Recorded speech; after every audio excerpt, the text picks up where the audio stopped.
ನಮಸ್ಕಾರ, welcome to Yoyo TV Kannada. ನಾಡ ಹಬ್ಬ ವಿಜಯದಶಮಿ ಕೇವಲ ಒಂದು ದಿನಕ್ಕೆ ಮಾತ್ರ ಸೀಮಿತವಾಗಿಲ್ಲ. ಬರೋಬ್ಬರಿ 10 ದಿನ ನಡೆಯುತ್ತದೆ. 9 ದಿನ ನವರಾತ್ರಿಯಾದ್ರೆ 10ನೇ ದಿನ ವಿಜಯದಶಮಿ ಸಂಭ್ರಮವಾಗಿರುತ್ತದೆ. ಆದ್ರೆ ಈ 9 ದಿನದಲ್ಲೇ ದೇವಿಯ ಅವತಾರಗಳು ಒಂದೊಂದು ಬಣ್ಣಗಳಿಂದ ಸೂಚಿಸುವ ಜೊತೆಗೆ ವಿಶೇಷ ಮಹತ್ವತೆಯನ್ನ ಹೇಳುತ್ತವೆ. ಅಲಂಕಾರ ಪ್ರಿಯೆಯಾದ ತಾಯಿ ಒಂದೊಂದು ಬಣ್ಣದ ನಿರ್ದಿಷ್ಟ ಉಡುಗೆಯನ್ನ ಹಾಗೂ ಅಲಂಕಾರಗಳಿಂದ ಶೃಂಗರಿಸಲಾಗುತ್ತದೆ. ಇದನ್ನೇ ಪಾಲಿಸುವ ಭಕ್ತರು ದೇವಿಯ ಇಷ್ಟದಂತೆ ಹೋಲಿಕೆಯಾಗುವ ಬಣ್ಣದ ಸೀರೆ ಅಥವಾ ಇನ್ನಿತರ ಬಟ್ಟೆಗಳನ್ನ ತೊಟ್ಟು ಶಮಿ ಅಥವಾ ಬನ್ನಿ ಮರಕ್ಕೆ ದರ್ಶನ ಪಡೆಯುತ್ತಾರೆ. ಹಾಗಾದ್ರೆ ಈ ಬಟ್ಟೆಗಳ ಪ್ರತಿಯೊಂದು ಬಣ್ಣಗಳು ದೇವಿಗೆ ಎಷ್ಟು ಪ್ರಿಯ ಹಾಗೂ ಇದರ ಮಹತ್ವವೇನು ಎಂಬುದನ್ನ ಈ ವಿಡಿಯೋದಲ್ಲಿ ತಿಳಿಯೋಣ. ಹೌದು, 10 ದಿನಗಳ ಕಾಲ ನಡೆಯುವ ಹಬ್ಬವನ್ನ ದೇಶಾದ್ಯಂತ ಬಹಳ ವಿಜೃಂಭಣೆಯಿಂದ ಆಚರಿಸಲಾಗುತ್ತದೆ. ಮೊದಲ 9 ದಿನಗಳಲ್ಲಿ ದೇವಿ ಜಗನ್ಮಾತೆಯ 9 ಅವತಾರಗಳನ್ನ ಪೂಜಿಸಲಾಗುತ್ತದೆ. ಹಾಗಾಗಿ ಈ ಹಬ್ಬದ ಸಂದರ್ಭದಲ್ಲಿ ನವದುರ್ಗೆಯರಿಗೆ ಪ್ರಿಯವಾದ ಬಣ್ಣದ ಉಡುಗೆಯನ್ನ ತೊಟ್ಟು ದೇವರಿಗೆ ಪೂಜೆಯನ್ನ ಸಲ್ಲಿಸಬಹುದು. ಯಾವ ದಿನ ಯಾವ ಬಣ್ಣದ ಉಡುಗೆ ಧರಿಸಬೇಕು ಎಂಬ ವರದಿ ಇಲ್ಲಿದೆ ನೋಡಿ. ಮೊದಲನೆಯ ದಿನ ಹಳದಿ ಬಣ್ಣ. ಈ ದಿನದಂದು ಶೈಲಪುತ್ರಿಯನ್ನ ಪೂಜಿಸಲಾಗುತ್ತದೆ. ಈ ಬಣ್ಣದ ಮಹತ್ವವನ್ನ ನೋಡುವುದಾದ್ರೆ ಹಳದಿ ಬಣ್ಣವು ಖುಷಿ, ಉತ್ಸಾಹ ಮತ್ತು ಸಕಾರಾತ್ಮಕತೆಯನ್ನ ಸಂಕೇತಿಸುತ್ತದೆ. ಅಲ್ಲದೆ ಹಳದಿ ಬಣ್ಣವು ಶುಭದ ಸಂಕೇತವಾಗಿದೆ.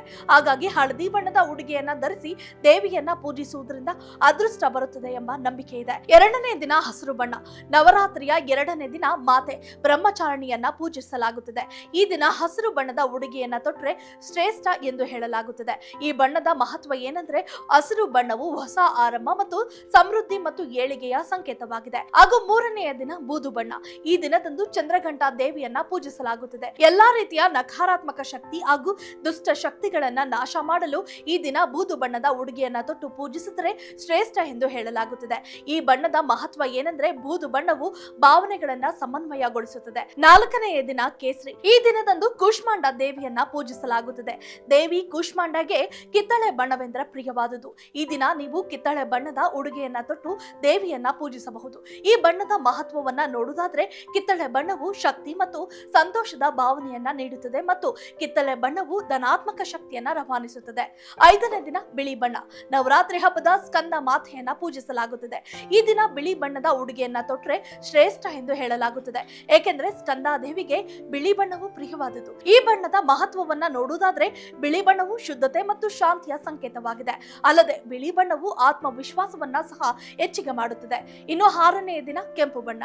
ನವರಾತ್ರಿಯ 6ನೇ ದಿನ ಕಾತ್ಯಾಯಿನಿ ದೇವಿಯನ್ನ ಪೂಜಿಸಲಾಗುತ್ತದೆ. ಈ ದಿನದಂದು ಕೆಂಪು ಬಣ್ಣವನ್ನ ಧರಿಸಿದರೆ ಶ್ರೇಷ್ಠ ಎಂದು ಹೇಳಲಾಗುತ್ತದೆ.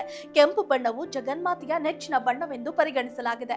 ಈ ಬಣ್ಣದ ಮಹತ್ವವನ್ನ ನೋಡುವುದಾದ್ರೆ ಕೆಂಪು ಬಣ್ಣವು ಶಕ್ತಿ ಮತ್ತು ಪ್ರೀತಿಯ ಸಂಕೇತವಾಗಿದೆ. ಇನ್ನು 7ನೆಯ ದಿನ ನೀಲಿ ಬಣ್ಣ. ಈ ದಿನದಂದು ಜಗನ್ಮಾತೆಯ 9 ಅವತಾರಗಳಲ್ಲಿ ಒಂದಾದ ಕಾಳರಾತ್ರಿಯನ್ನ ಪೂಜಿಸಲಾಗುತ್ತದೆ. ದೇವಿಗೆ ಪ್ರಿಯವಾದ ಬಣ್ಣವೇನೆಂದ್ರೆ ಕಡು ನೀಲಿ ಬಣ್ಣ. ಈ ದಿನ ಕಡು ನೀಲಿ ಬಣ್ಣದ ಬಟ್ಟೆಯನ್ನ ತೊಟ್ಟು ದೇವಿಯನ್ನ ಪೂಜೆ ಮಾಡಿದ್ರೆ ಶ್ರೇಷ್ಠ ಎಂದು ಹೇಳಲಾಗುತ್ತದೆ. ಈ ಬಣ್ಣವು ಉತ್ತಮ ಆರೋಗ್ಯ ಮತ್ತು ಸಮೃದ್ಧಿಯನ್ನ ಸೂಚಿಸುತ್ತದೆ. ಇನ್ನು 8ನೆಯ ದಿನ ಗುಲಾಬಿ ಬಣ್ಣ. ನವರಾತ್ರಿಯ 8ನೇ ದಿನದಂದು ಮಹಾಗೌರಿಯನ್ನ ಪೂಜಿಸಲಾಗುತ್ತದೆ. ನವರಾತ್ರಿ ಹಬ್ಬದ ಈ ಬಣ್ಣದ ಮಹತ್ವವನ್ನ ನೋಡುವುದಾದ್ರೆ ಇದು ಸಹಾನುಭೂತಿಯನ್ನ ಪ್ರತಿನಿಧಿಸುತ್ತದೆ. ಇನ್ನು 9ನೇ ದಿನ ನೇರಳೆ ಬಣ್ಣ. ನವರಾತ್ರಿ ಹಬ್ಬದ 9ನೇ ದಿನದಂದು ಸಿದ್ಧಿದಾತ್ರಿ ದೇವಿಯನ್ನ ಪೂಜಿಸಲಾಗುತ್ತದೆ. ಜೀವನದಲ್ಲಿ ಎಲ್ಲಾ ದುಃಖಗಳಿಂದ ಪರಿಹಾರ ಸಿಗುತ್ತದೆ ಎಂದು ಹೇಳಲಾಗಿದೆ. ಇನ್ನು ಮಹಾಗೌರಿಗೆ ಪ್ರಿಯವಾದ ಬಣ್ಣವೇನೆಂದ್ರೆ ನೇರಳೆ ಬಣ್ಣ.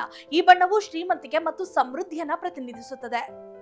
If you like this video ಬೇಗ ಲೈಕ್ ಮಾಡಿ, ಕಾಮೆಂಟ್ ಮಾಡಿ, ಶೇರ್ ಮಾಡಿ ಹಾಗೂ ಯೋಯೋ ಟಿವಿ ಕನ್ನಡವನ್ನು ಸಬ್ಸ್ಕ್ರೈಬ್ ಮಾಡಿ.